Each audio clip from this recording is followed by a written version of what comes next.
Ashley, and if you're new here, I make content to help encourage Christian singles. We are trying out a new background, so let me know if you guys like it. I usually do like a sofa seated background. Now we have a desert seated background, so big changes happening. I just wanted to try this background and see. The lighting is a little bit different in here, so let me know in the comments how you like it. I just wanted to welcome my new followers and just say, hey, I'm glad you're here. So today's video is going to be about friendships and how to find friends as a Christian single, how to make friends as a Christian single. I realized that in my videos, I don't think I've actually shared how to make friends. As a single, it can be really lonely if you don't have friends. So I wanted to just give you some things that maybe you could try and work on and hopefully be able to meet some people and establish some godly relationships. I would encourage you to grab a coffee and just sit down to listen, or if you're doing something, just know this video is going to probably be a little bit longer than most of my videos because I have a lot to say on this topic, so cozy up and let's get into this. I wanted to share that I have been single for quite a while.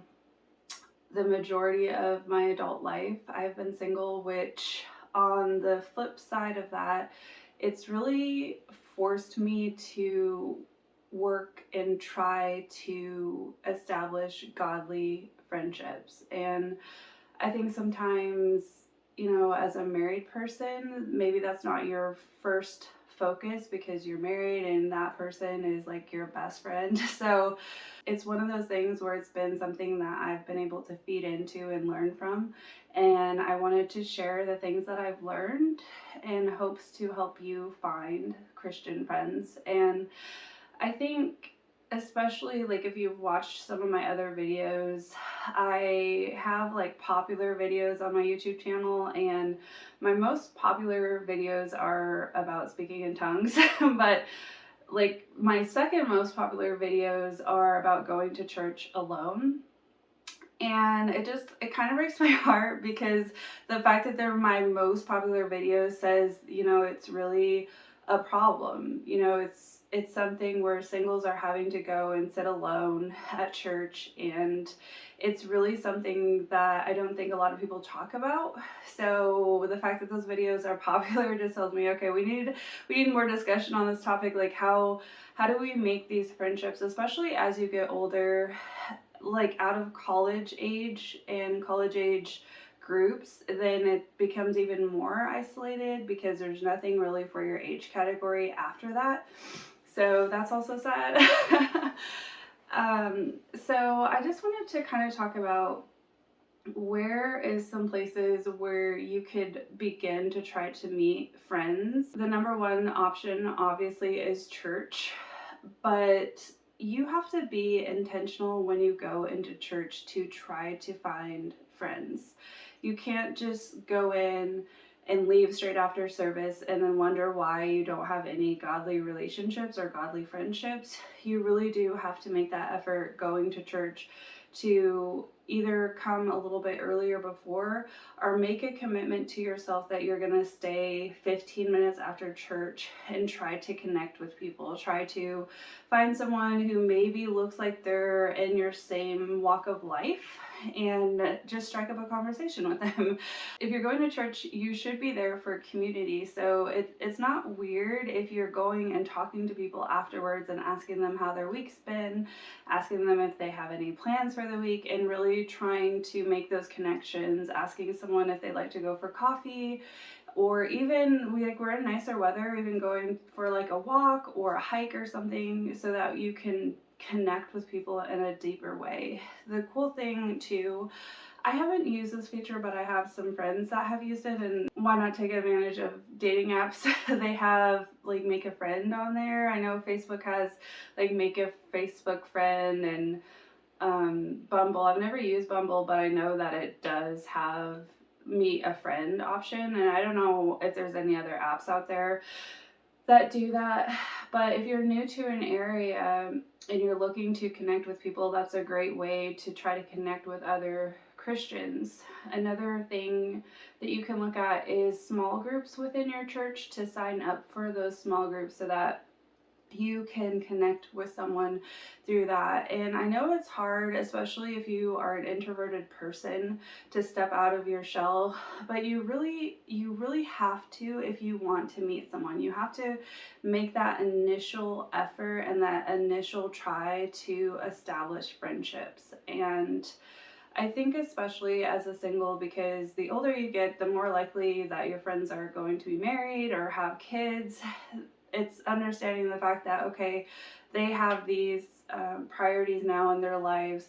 And I guess just being understanding to the fact that they have those things in their lives, to be understanding, okay, this person isn't going to have maybe the same amount of time to give to a friendship. So just having grace towards those people instead of cutting them off. I think it's really easy when someone isn't necessarily giving the same amount of time to a relationship, a friendship, as you feel that they should, that it's almost justification for you to be like, okay, that friendship is over. But that's not God's heart, and that's not like the person that I feel we should be as believers. And that is going to kind of segue into my next part. This is the biggest part of the video that I wanted to hit on, which is the type of person that gets friends. Okay, so I was listening to a podcast once, and they were saying that popular people in school, like they did this research, this study about popular kids in high school. And they said that popular kids, like the most like kids, were the kids that were really friendly to other people. Like they were willing to strike up conversations, they were willing to just laugh at other people's jokes, and they were friendly.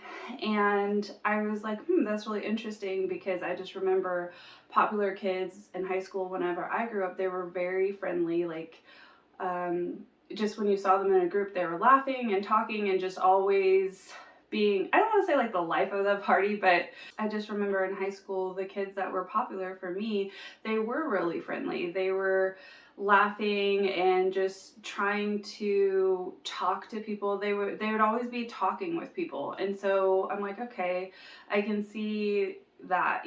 So a question I have for you is really, what is the heart condition of where you're at right now? Are you someone who is friendly to other people? Do you smile at other people? I know that's like really like baby steps, but truly, when you see a stranger or you see someone at church, do you smile at them? Do you want to put a character of loving on other people, or are you having a heart that's already prejudging someone before you even meet them? So I think to have godly friendships, first you have to check in your own heart. And I think one thing that really kills friendships really quickly, having an expectation on someone else on how much time they should be spending with you, or how much they should be messaging you or calling you or whatever. I think to be a good friend in the starting phases is just decide, like, I'm just gonna love this person. I'm going to, whatever time they have available for me, just try to make the best out of that time and just see how the Lord moves in that.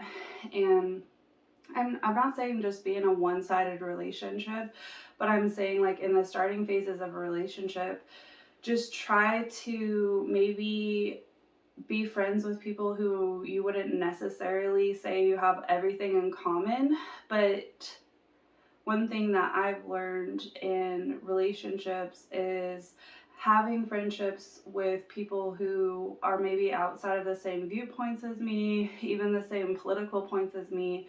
I still learn from those people. I still can glean and have friendships with those type of people. And it grows you to think differently. It grows you to question, okay, what are my values and what are their values? So I think in that, it can really be a growth point for you for your future spouse, because you've learned how to adapt to other people's differences. One of the dangers, I think, of Christian singles or singles in general is we get kind of set in our own thought processes and like our own ideas. So having friends allows us to be a little bit more open to another person into our life. So double bonus, right? And I think another thing that really hurts friendships or hurts you establishing friendships is we're going to go into like your character. So if you are easily offended, if you notice that all of your friendships have somehow been cut off by offense, I would encourage you, like, if you don't have any friends right now, to do a heart check. To do a heart check of, like, am I an easily offended person?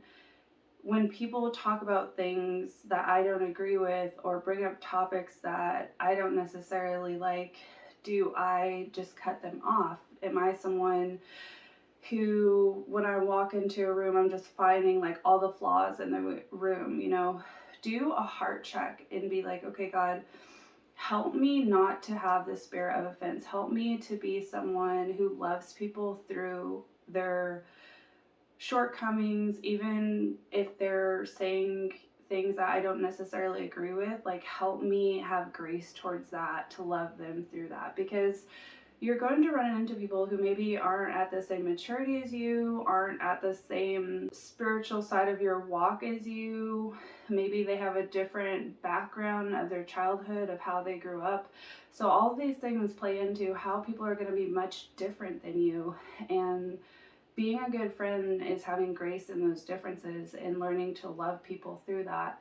Now, I'm not saying like stay in an abusive friendship, but I am saying like do a heart check and repent of that. Repent of the spirit of offense and ask the Lord to help you grow in grace. We're never going to change unless we repent and ask God to come in and change the areas of our life that we want to actually grow in.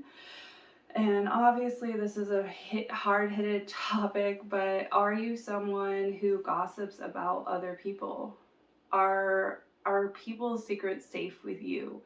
If you're noticing that you're losing friendships or you don't have a lot of friendships, I would ask you, how is that in your life?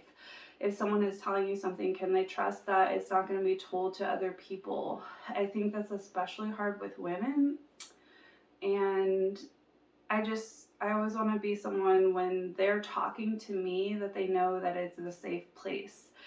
And in fact, I was just recently in a conversation with a friend and she's like, I haven't told anyone this certain thing. And she's like, but I'm telling you because I know, like, I trust that it's safe with you. And truly, that's my heart. Like, I want to be someone when they're telling me something that it's safe with me because I'm not going to gossip about them. And I think gossip, it's really like a self-idolization because you're getting the attention of other people because you're saying something bad about someone else, or it's you get like this high of making someone lower than you because gossiping is like, oh, you know, I'm like so much better than this other person because this is all the stuff that's going into their life. So either way, you know, it's a sin and it's something that tears people down. And doing a heart check, like when I'm with my friends, how am I talking about other people? And gossip really has a chokehold on a lot of people. And so catch yourself. And I think a good practice to be is if you start doing it, apologize. If you start talking bad about one of your friends or someone that you know, or not necessarily even talking bad, just gossiping, you know, just spreading things that makes that other person potentially look bad to another group of people, catch yourself and apologize. Catch yourself and be like, would I want someone else in another room be talking the way that I'm talking about them right now? And what would you want them to do in that situation?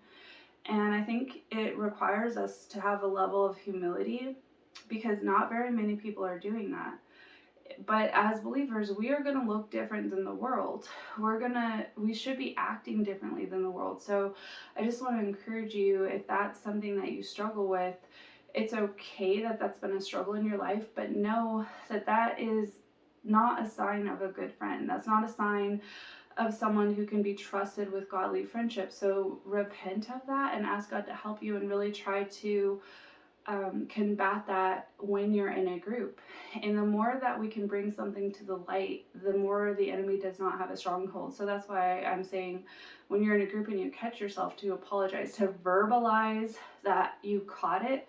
And that will honestly help the group as a whole not to gossip, because then now you're verbalizing, oh, I'm sorry, I don't want to be talking about this. Like, can we change the subject? I'm not going to be talking about people in this way anymore. And you might be surprised what it does in other people's lives as well. Like, you might convict people around you even. So that is a huge one. And I also want to talk about like the attitude that says, well, I'm just going to go through my life alone. I think that if you've been hurt a lot by friendships, or especially women, there's just been a lot of church hurt in people's lives that I've talked to. And a lot of it is friendships. A lot of it is people who have let you down, people who have stabbed you in the back. And I prayed a lot about that. I was like, God, church hurt is real. Pain from friendships is real. And at the end of the day, when people get burned so many times, they just don't want to try. They don't want to try for another friendship. They don't want to put themselves out there. They just want to go home and do everything alone. And I know that breaks God's heart, because we were created for community. We were created to make disciples, to be people who are a light, shining light into other people. And there's a lot of facets of this, because also people are the ones who can call out certain areas of sin in your life. So if you're isolated, there's no one really to challenge you. So God really uses people to challenge you in your life, to redirect you. So I mean, that's another part. It could have been in that last section, so let's rewind. It could have been a lot in that last section. Like, are you one who takes correction? Like, I feel like another reason people don't want friendships is they don't want to be corrected. They don't want to grow. They want to stay exactly where they're at. And my challenge to you is to allow people into your life, to be humble enough to say, God, I want to grow. I want to change. I want to have people who can speak into my life, who I can trust and love. And it's painful, right? Like, that's having a mentor. I think that was my biggest hesitation is I was like, oh man, now I'm going to have to be accountable to someone speaking into my life, and, you know, the areas that need to change. And that's really what allowing friendships into our life does. But if you can't do that with people, then how much harder is it to allow God to speak into your life? How much harder is it to allow God to change something in us if we're not even willing to let people call out things? So really, I would encourage you to pray about that. Like, do I get offended when people point out things, or am I willing to like pray about that and consider it and maybe change a course? So yeah, that's another one. But along with that, back to the isolation standpoint, I was just praying about it and asking God, okay, there's such a problem with isolation, and there's such a significant disconnect of men, especially in the church, who just don't have that relationship because they've been hurt by the church. And I was praying about it, and I was like, God, what do you want me to talk about this? And I was thinking about Jesus and the 12 disciples, the men that he chose to be in relationship with him while he was here. And I was thinking, it would have been much easier for Jesus just to do this all himself. Like, he's literally God. It would have been way faster. He wouldn't have had to deal with all these ridiculous questions, people falling asleep on him, people turning him in to be crucified. And I was just like, God, what is it that you're trying to speak to me in this and to share with you guys? And really truly, it's like Jesus did not choose to walk his faith alone here on earth. He chose to do it with other men. He chose to do it with other believers, literally 12 men who he allowed in the closest parts of his life, the intimate moments of his life. He chose these men to love on and to encourage. In his whole walk of ministry, he had these men right beside him. And truly, I know that's the example that Christ set for us as believers. We were not meant to live our Christian walk alone. We were meant to do it with others. That's why going to church is so important. That's why having godly relationships is so important, because that is the example that Christ left for us. And the enemy will try to tell you, oh, you do this better by yourself. Like, people are just going to cause you problems. People are just going to cause you hurt, which to a degree true, right? These people that Jesus had in his life, his disciples, a lot of times asked ridiculous questions. A lot of times they did things that maybe were hindrances to him. Like, we don't know the whole story. Like, maybe they walked slow. Like, you don't really know, but just the amount of grace that Jesus had towards them, he still loved them. Each one of those men were probably all different in their personalities and had maybe different quirks about them, but Jesus loved them. And the example there set for us is community. It's that Jesus valued Christian community, and so should you. And to fight the lie that says, I can do it by myself. To fight the lie that says, I can do this without anyone's help. Because truly, at the end of the day, what are you doing as a believer to make an impact in other people's lives? And if all of your life is isolated, truly, that's a lonely life. And as a Christian single, my hope and my passion for you is that you are deeply established in godly relationships. You're deeply established in people who can love you, and people who can pray for you, and people who are invested in your wins and who are there for your losses. And you're like, listening this far, thank you. Maybe you're feeling like that's a really hopeless thing. You're like, yeah, Ashley, but you don't know my situation. You don't know my town. You don't know my church. And my response to you on that is just pray that God will bring godly relationships into your life. Pray that the Lord will bring people who you can walk in relationship with. And if your church doesn't do any small groups, maybe you're the one who needs to start that. Maybe you're the one who needs to start the group, because there could be other people who are desiring that. And I think I'm so passionate about this because I see what an impact Christian relationships have had in my life. Have they been easy? No. Have they required sacrifice on my part? Yes. Have they required me continuing to pursue? Yes. There's many relationships where I just continue to show up for, even if the other person isn't necessarily always there. But at the end of the day, I want to be known as someone who loved people well. I want to be known as someone who showed up for people, someone who cared about people, and someone who prayed for their friends. And at the end of the day, like, maybe those people aren't ever going to see the things that you gave for them, but God sees it. God sees your heart. God sees the things that you don't see, and he's using that behind the scenes. He's using your yeses to love on people. And I just think about, like, the harvest when you're planting to be a good friend and you're planting to love on people, like, genuinely, without expecting something in return. There is going to be a harvest. There is going to be a time when you're just rallied around these people and realizing, like, this was worth it. this was worth it. It was worth cutting out gossip. It was worth cutting out the spirit of offense. It was worth it to see these people crossing the finish line into faith with me. And I think about a long-standing friendship that I have since a young child. I think like 2 or 3, and we've been friends like my entire life.